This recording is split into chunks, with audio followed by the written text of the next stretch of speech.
오래전에 아주 욕심 많은 주인과 마음씨 착한 머슴이 살고 있었습니다. 매일같이 아침을 먹고 나면 이 머슴이 땔감을 구한다고 산으로 가고, 또 이제 오후 때가 되면 나무를 한 짐 지고 오는데, 이제 이 주인이 생각할 때 저 녀석이 산에 가서 얼마나 빈둥거리면서 놀다가 나무 한 짐 해가지고 겨우 오는가. 자, 그래서 오늘은 내가 뒤를 한번 밟아봐야 되겠다 생각을 했습니다. 그리고 머슴의 뒤를 몰래 밟아서 따라갔습니다. 근데 산 중턱쯤 가니까 뭐 평상시에 일 안 하던 운동 안 하던 이 주인이라 이제 숨이 차고 다리가 아파서 더 이상 걸을 수가 없었습니다. 그래서 도저히 못 가겠다 생각을 하고는 그 바위에 걸터 앉아 쉬고 있었습니다. 그런데 그때 갑자기 엉 하고 호랑이가 한 마리 나타났습니다. 주인은 너무나 놀라서 도망가려고 했지만 다리가 떨어집니까? 그냥 그대로 뭐 꼼짝도 못하고 이제 쓰러져서 넘어지고 말하는데요, 호랑이가 멍금 자신에게 어슬렁어슬렁 다가오는 것입니다. 이제 그때 뭐 사람이 뭐 그렇게 큰 소리 치던 사람이라도 이제 벌벌 떨면서 마음으로 빌고 또 빌었습니다. 하늘이여, 이제 한 번만 이 자리에서 제 목숨을 건질 수 있다고 하면 앞으로는 착하게 살겠습니다.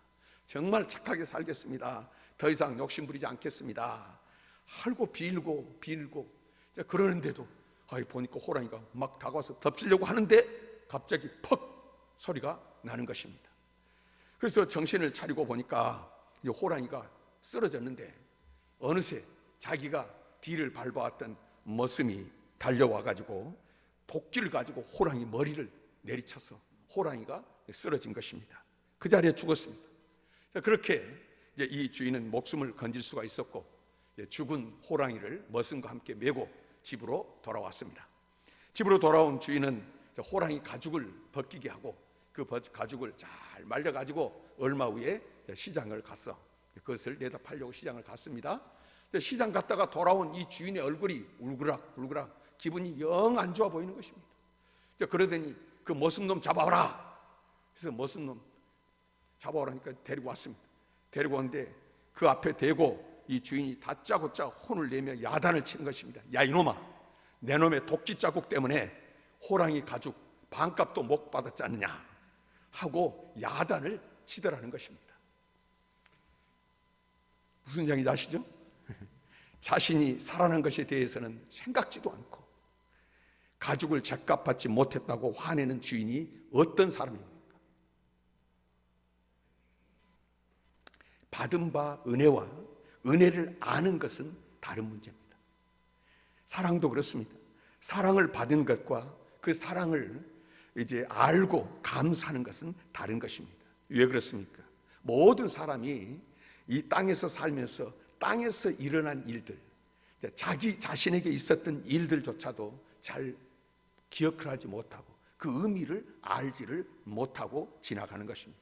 그렇게 깨닫지 못하니까 당연히 받은 은혜와 사랑을 감사하면서 또 사랑하면서 보답하지도 못하는 것이 많습니다. 오늘 말씀의 배경은요, 밤에 찾아온 니고데모와의 대화 속에서 우리 주님께서 하신 말씀입니다. 니고데모는 남보다 특별히 구별되게 잘 믿는다고 하는 종교단체 바리새파에 속한 사람입니다. 니고데모는 고관으로 산헤드린 공회 의원이었습니다. 요즘으로 말하면 그때는 재정일치 시대니까 모든 권력을 딱 쥐고 있는 산헤드린 공회 회원으로 아주 지도자 중에 지도자였죠. 지식도 명예도 가진 지체 높은 사람인데 그가 밤에 예수님을 찾아왔습니다. 왜 그랬을까요?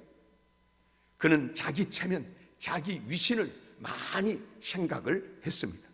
예수님께서 세리나 또는 창녀들, 그리고 어떤 병자들, 남이 꺼리는 사람들을 가까이 하는 것을 보고 이제 자기가 다른 모든 지도자들이 예수님을 무시하고 우습게 여기고 이제 그렇게 미워하는데 그 예수님을 자기가 가까이 찾는다는 것을 다른 사람들이 보면 체면이 깎이고 위신이 떨어질 것을 생각을 한 것이죠. 그래서 모두가 잠든 밤중에 예수님을 찾아왔습니다. 찾아와서는 길고도 정중하게 인사를 드립니다. 랍비여, 우리가 당신은 하나님께로부터 오신 선생인 줄 아나이다. 하나님이 함께 하시지 아니하시면 당신이 행하시는 이 표적을 아무도 할 수 없습니다. 인사가 좀 거창하죠? 여러분, 전에 어떤 목사님, 물론 연세 많으시고 은퇴하셨습니다만은 목사님이 하신 말씀에 찾아오는 사람들이 하도 많은데 찾아와가지고 이제 앞에 앉아서 길게 기도를 하는데, 길게 기도하는 사람은 항상 조심해야 되고 경계한다는 것입니다. 그 기도를 하는 것이 아니라 지금 눈 감고 있으면서 내가 무슨 말로 이 사람을 이제 설득을 시키고 넘어뜨려서 원하는 것을 받아갈까 하고 오랫동안 생각하니까 조심해야 된다, 이런 말씀도 하는 것을 들었는데요. 하여튼 인사가 좀 거창하고 길면은 진실성이 좀 결여됐다, 이렇게 본다는 것입니다. 만약에 니고데모가 예수님을 뵙자마자 주여 저는 죄인으로서이다 하고 간단하고 솔직하게 했더라고 하면, 그래 나를 믿으라 하고 주님의 대답도 달랐을 것입니다. 그런데 니고데모는 랍비여, 당신이 하는 표적은 특별한 것이고 당신은 하나님께로부터 오신 분이고, 이렇게 나오니까 예수님께서는 거듭나야 하겠다 하고 말씀하신 것입니다. 쉽게 말하면 네 가면을 벗으라 하는 것입니다. 지금 구원의 문제를 놓고 있는데 긴 설명의 인사나 체면이 필요한 것이 아니고 보다 깨끗하고 단순한 어린 아이와 같은 마음이 있어야 하는 것입니다. 그렇습니다. 체면이나 위신을 많이 생각하는 것은 진리에 대한 바른 자세가 아닙니다. 깨끗한 마음으로 어떻게 영생을 얻겠나이까 하고 물었더라면 얼마나 좋았겠습니까? 예수님께서 생각해 보십시오. 간음하다가 현장에서 붙잡힌 여인에게도 너 중생해야 되겠다 이렇게 말씀하시지 않으셨습니다. 세리에게도 어떤 조건을 말씀하시지 않으셨습니다. 니고데모에게만 중생을 말씀하셨습니다. 그럼 여기서 말씀하시는 중생이 무엇입니까? 우선 너 자세를 낮추고 자리에 앉으라, 겸손하라, 이런 뜻으로도 우리가 풀이할 수 있고요. 그러나 근본적으로는 여기 신기원적이라는 의미가 있습니다. 중생이라고 하는 것은 공부를 많이 한다고 해서 알게 되는 것이 아닙니다. 도를 닦고 거룩한 생활을 한다고 해서 되는 것도 아닙니다. 육으로 난 것은 육이요, 영으로 난 것은 영으로서 신기원적이라는 것입니다. 일반적인 도덕 생활과는 전혀 무관한 것입니다. 중생은 완전히 신기원, 뉴 제너레이션, 새로운 출발을 말하는 것입니다. 그러므로 땅에서 나는 것이 아니라 위로부터 역사하는 것입니다. 오늘 본문 앞에 8절에서 주님은 바람이 임으로 불매 너가 그 소리는 들어도 어디서 와서 어디로 가는지 모른다. 성령으로 난 사람도 다 그러하니라. 땅에서, 이 세상에서 일어난 바람에 대해서도 사람들은 알지 못합니다. 분명히 바람의 실체는 있는데 눈에 안 보이기 때문에 모르는 것입니다. 바람은 헬라어로 푸뉴마인데요, 영이라는 말입니다. 헬라 말이나 히브리 말에서 바람과 영이라는 말의 단어가 같습니다. 영이란 보이지 않는 어떤 힘을 말합니다. 그러니까 하나님이 저기 계시는데 그분의 역사가 보이지 않게 우리에게 와서 닿는다는 것이죠. 그것을 바람으로 표현하는 것입니다. 자, 바람 자체는 보지 못하지만은 바람이 움직일 때 나무가 움직이는 것을 보고 바람이 움직일 때 차갑게 내 뺨에 닿거나 아니면 내가 그 바람을 느껴서 어떤 몸의 감각이 이렇게 벌써 달라지는 것을 보게 되는데요. 이제 그런 마찬가지 이치로 보이지 않는 신비로운 힘을 영이라고 생각하고 있는 것입니다. 그래서 바람의 임으로 불매, 이것을 바꿔보면 영이 임으로 임함에 어디서 왔다 어디로 가는지 모른다. 성령으로 난 사람은 다 이와 같다 표현해도 좋습니다. 또한 이 말씀을 이제 학술적인 용어로 말하면은 의식 이전의 역사라고 할 수 있습니다. 저와 여러분들이 중생에서 구원을 받는 일은 지금 다 우리 구원받았다, 예수 믿었다 이렇게 지금 믿고 믿음 생활을 하는데요, 이 구원받은 일은 의식 먼저 있었다는 말입니다. 사람에게는 지, 정, 의가 있지 않습니까? 그런데 여러분, 어느 것이 먼저입니까? 생각하는 것과 느끼는 것과 아는 것 중에 어느 것이 먼저입니까? 흔히 젊은 사람들은 먼저 알고서 사랑한다고 말하지만은 사실이 아닙니다. 먼저 사랑하고 생각하는 것이 현실이죠. 그래서 뭐라고 말합니까? 느낌, 필링이 온다. 전에 우리 교회도 다니던 아가씨가, 그래서 나이가 좀 많이 들었는데 언제 결혼하냐 그랬더니 하는 말이, 목사님 하여튼 언제나 그냥 불이 번쩍하고 필링이 오면 그때 합니다. 그러더니 그 미군 장교, 나이가 10살인가 어린 젊은 사람하고 그냥 불이 번쩍하니까 결혼해가지고 미국 가셨어요. 근데 뭐가 먼저요? 필링, 느낌이 먼저 오고, 그 다음에 사랑하는 것, 그것이 앞선다는 것입니다. 그렇죠? 영의 역사는 의식보다 먼저입니다.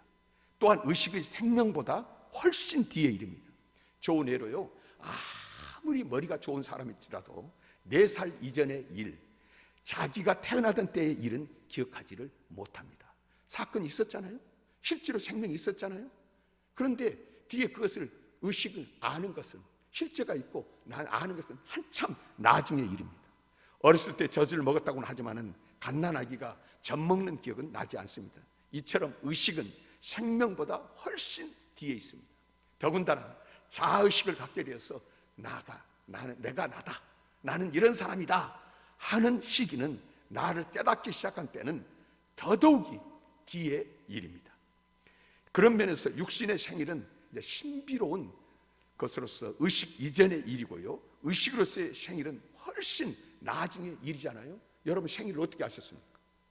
내가 태어난 날, 난 오늘 태어났다 그래가지고 지금까지 기억하고 있습니까? 그거 아는 사람 아무도 없어요. 이제 한 6살, 7살 때 돼갖고 이제 괜히 뭐 부모들이 막 잔치하고 막 이러니까, 오늘 무슨 날인가? 네 생일이다. 생일은 부모가 알려주고요, 나중에 다른 사람들이, 알고 있는 사람들이, 실제로 사건은 옛날에 있었는데 생일은 나중에 알려져서 내가 그 생일을 알게 되는 것과 같다는 것입니다.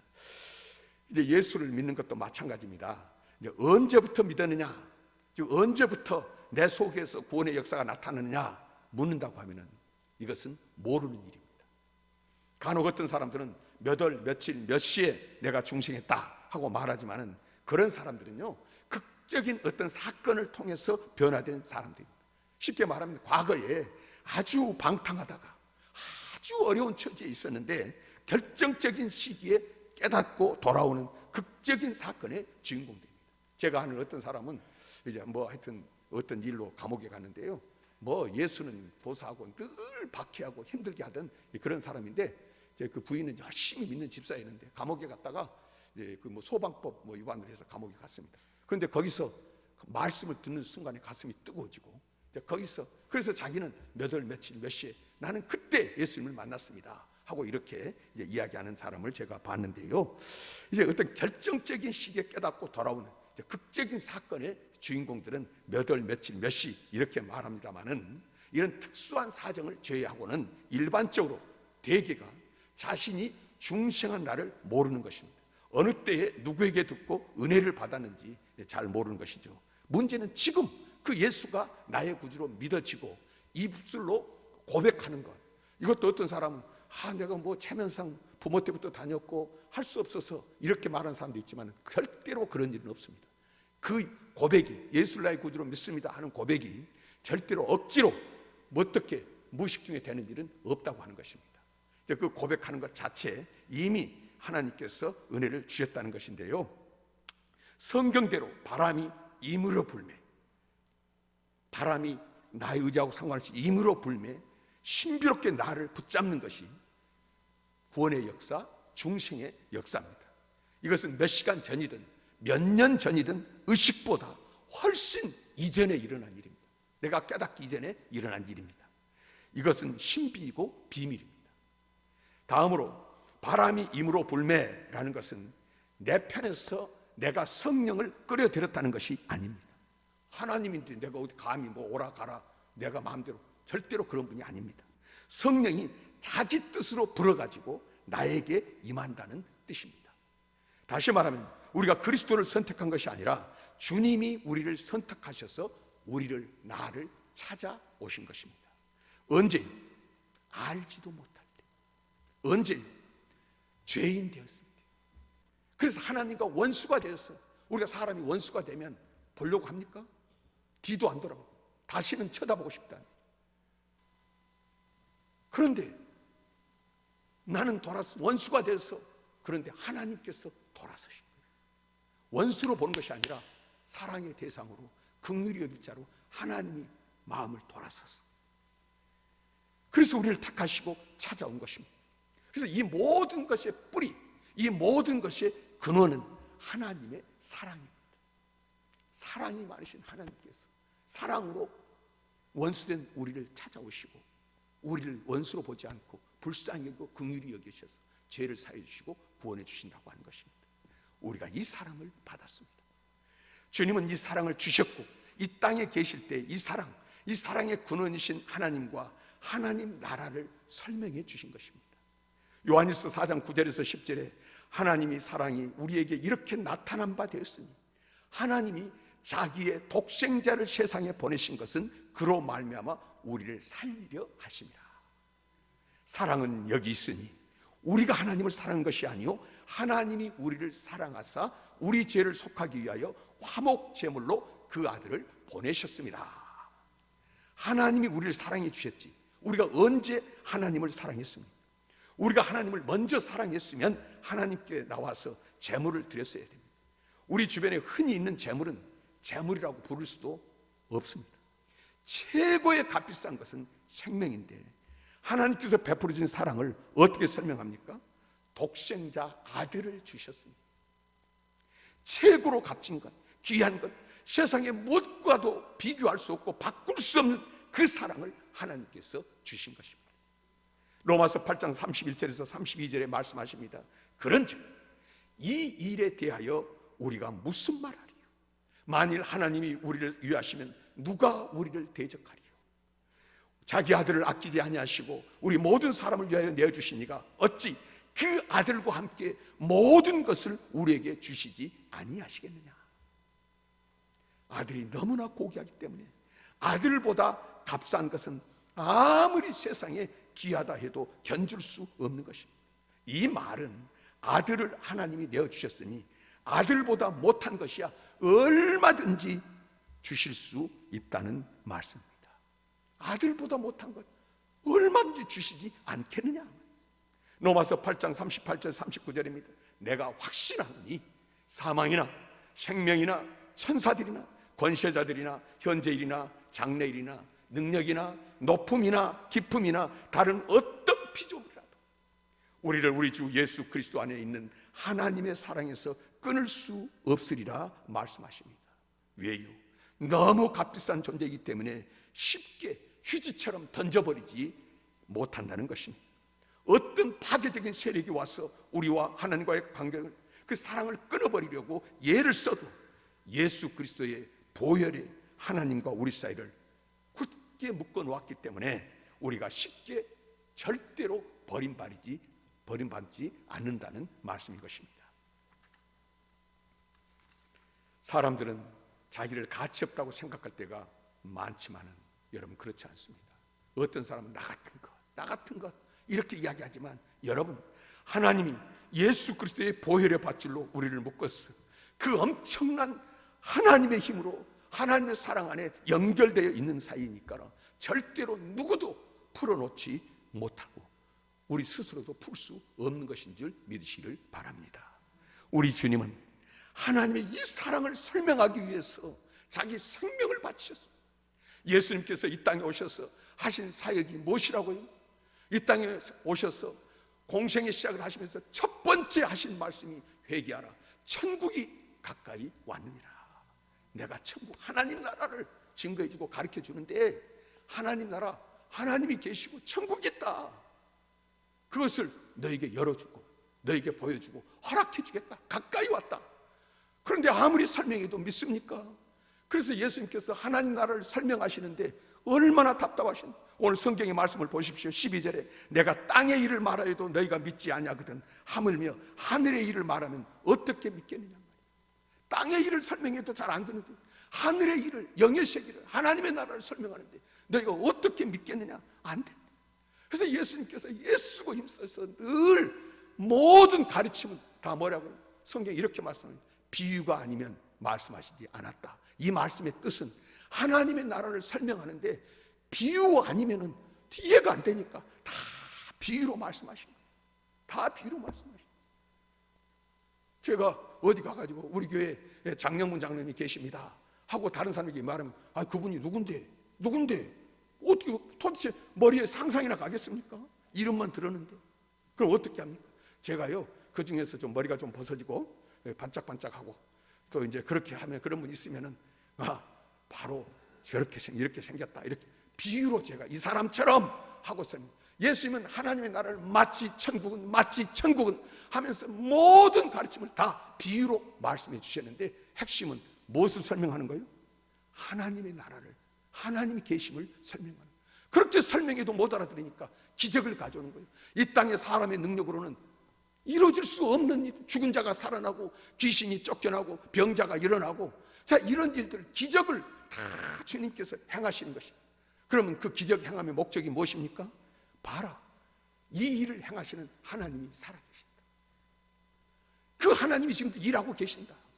그 하나님을 믿으면 그 하나님의 능력을 우리가 이 땅에서 맛볼 수 있고 누릴 수 있다. 그리고 그 하나님이 다스리는 주님의 나라를 간다. 모든 설명이 그렇지 않습니까? 귀신을 쫓아냅니다. 우리 영의 세계가 보이긴 합니까? 귀신이 있는지는 알긴 합니까? 그런데 귀신이 역사하고 방해하고 마귀 사탄이 일하는 것, 예수님께서는 더러운 귀신아 떠나가라. 자, 보이지도 않는 이 귀신을 다스리고 명령하고 선포할 수 있는 그 하나님이 살아계신다는 거예요. 지금도 일하고 계신다는 것을 이 땅에서 보여주신 것입니다. 소경이 눈을 떴습니다. 소경이 있는데요, 자, 사람들이 소경에 대해서 비웃고 이런 이야기 저런 이야기 하는데, 소경, 너희들이 본다고 하니 너희가 장님이다. 뭐에 대한 장님입니까? 하나님 나라에 대한 장님이라는 거예요. 그래서 눈을 떠라. 예수님께서는 눈 못 뜨는 소경을 고쳐지는 기적을 통해서 영의 눈을 떠서 실제로 하나님 나라를 보고 하나님을 체험하기를 원하시고 주님은 그것을 선포하신 것입니다. 나사로야 나오너라. 나사로가 죽었죠. 무덤에 갇혀 썩어졌습니다. 그런데 예수님께서는 먼저 어떻게 하십니까? 나사로야 하고는 가가지고 무슨 약을 바릅니까? 예수님은 먼저 하늘을 손을 들고 축사하셔서 이것은 감사하셨다는 것입니다. 그러면 축사하시고 나사로야 나오라 하니까 볼 때 능력이 여기서 있는 것이 아니라 하늘에서 오는구나. 하나님이 살리시는구나. 하나님과 연결되어 있구나. 보여주신 거예요. 모든 사건 속에서 예수님께서는 보여주셨습니다. 땅의 일을 말해도 너희가 늙지 않은데, 그래서 예수님이 하시는 말씀이 뭡니까? 모세가 광야에서 뱀을 든 것 같이 말씀하시잖아요. 이미 1000년도 넘는 시간 전에 실제로 이 땅에서 있었던 일이, 이스라엘 백성들이 그 건져주시고 살려주신 하나님을 원망하고 불평하면서 광야를 지나가는데 불뱀들이 나타나가지고 막 물어 제끼는데요, 그 뱀이 한번 물리면은 독이 퍼져가지고 온몸이 퉁퉁 붓는 거예요. 그리고 온몸이 뜨거워서 견디지를 못하고 쓰러져서 여기 쓰러지고 저기 쓰러지고 죽어가는 겁니다. 모세가 하나님 긍휼히 여겨주시고 살려주세요.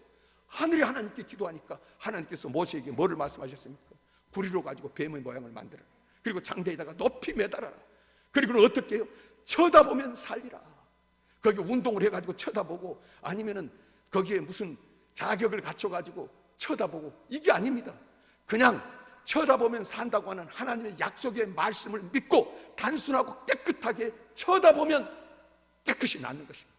실제로 있었던 역사입니다. 그 일이 있는 것은 무엇을 말씀합니까? 모세가 광야에서 뱀을 든 것 같이 인자도 들려야 하리니 예수 그리스도도 십자가의 나무에 달리시는 것입니다. 그리고는 뭐라고 하죠? 믿으면 살리라. 믿으면 산다는 것이 하나님의 약속입니다. 여기에 무슨 조건이 필요한 것이 아닙니다. 오직 어린아이처럼 단순하게 그분이 하나님 나라를 증거하러 오셨고, 우리가 사는 길은 이제 오신 분도, 이 땅에 오신 분, 하나님 나라에서 오신 분은 한 분밖에 없고 또 가시는 분도 한 분밖에 없다. 그 예수가 증거해 주신 모든 일들을 믿는, 그것이 바로 하나님 나라로 가는 길이라는 거예요. 그 예수를 믿으면 살리라. 그래서 이 모든 것의 핵심은 무엇입니까? 하나님께서 세상을 이처럼 사랑하사 그 모든 역사, 가르침, 기적 다 있는 줄 믿으시기를 바랍니다. 우리 나를 살리기 위해서 이 큰 사람, 이 큰 은혜를 받은 사람이 누굽니까? 예수를 믿는 그리스도인 바로 저와 여러분인 줄 믿으시기를 바랍니다. 이미 우리는 이 큰 사랑을 받았습니다. 이 큰 은혜를 받았습니다. 이제 오늘 주신 말씀이 바로 그것입니다. 심판에 이르지 아니하니 사망에서 생명으로 이제 옮겨지는 거예요.